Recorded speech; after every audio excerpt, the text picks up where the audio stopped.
Someday we'll get paid for this. Hello, friends. I'm AP Ticker, and this is Piggie of the Week.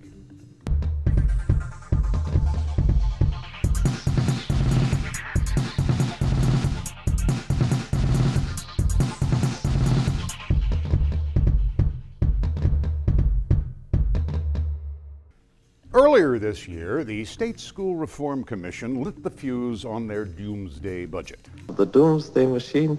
Now, the clock is ticking for public schools in Philadelphia, their students, and their families.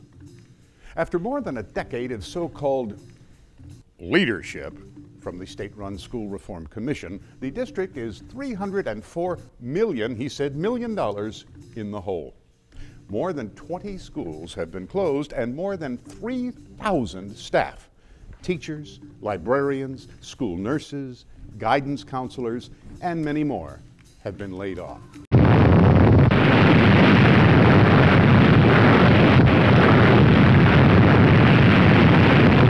The SRC is demanding $133 million in salary and benefits concessions from teachers, blaming the union for already agreed upon contract costs and provisions. Gloom, despair, and agony on me. While ignoring the fact that it was the state itself that created this shitstorm to begin with. And now, instead of admitting error after 13 years of mismanagement, the SRC wants to lay the blame on the very schools they took control of. Let's look at the facts. Who was responsible for the costly Edison debacle? The SRC. Who's been pushing privatization schemes that divert public school funding to unaccountable charter schools, many of which have drastically underperformed? Again, he continued pensively, the SRC. Who presided over the Arlene Ackerman buffet of scandals? Controversial Superintendent Arlene Ackerman was shit-canned on Monday with 3 years left on her contract. She will be paid nearly $1 million to go away quietly.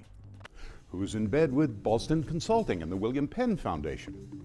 Who got busted plotting to gut Philadelphia's public education? You're with me now, aren't you? The SRC. Who elected these people? Not me, and not you either, or either.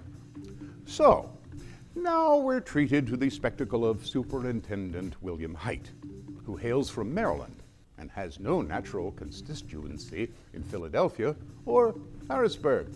If we do not receive at least $50 million by Friday, August 16th, the school district of Philadelphia will be forced to consider alternatives to starting the 2013-14 school year. He's begging for $50 million he calls necessary but not sufficient. But as the tireless Philly schools advocate Helen Gim asked, and if you care about public education, you should follow her on the Twitter machine. The schools our children deserve versus necessary but not sufficient. We're talking about sending kids, too many of whom are poor and disadvantaged, to schools without guidance counselors, without librarians, and without school nurses. To schools without arts and even humanities. Who you calling a dummy, you big dummy? Hell, even without fucking gym class. And we're asking Philly's teachers, who already make 5 to 20% less than teachers in the surrounding counties while dealing with a much more difficult population, to take a pay cut they can't afford? Or a financial problem that's not even their fault? Congratulations to the School Reform Commission. Your utter refusal to hold yourselves accountable is bad enough, but gleefully shitting on your victims puts you over the top. You are our Piggie of the Week. Come on, squeal, squeal. I'm AP Ticker, and as we go to press, news is breaking of a possible boycott of the schools by parents and students. I was going to close out with Zeppelin's Your Time Is Gonna Come, but it looks like the SRC's time is just about up. Today, there are half a dozen public school takeovers in the state of Pennsylvania. Not a single one has achieved financial stability. Not a single one has resulted in academic achievement for those children. This is a state that has failed time and time again to deliver on the promises it made.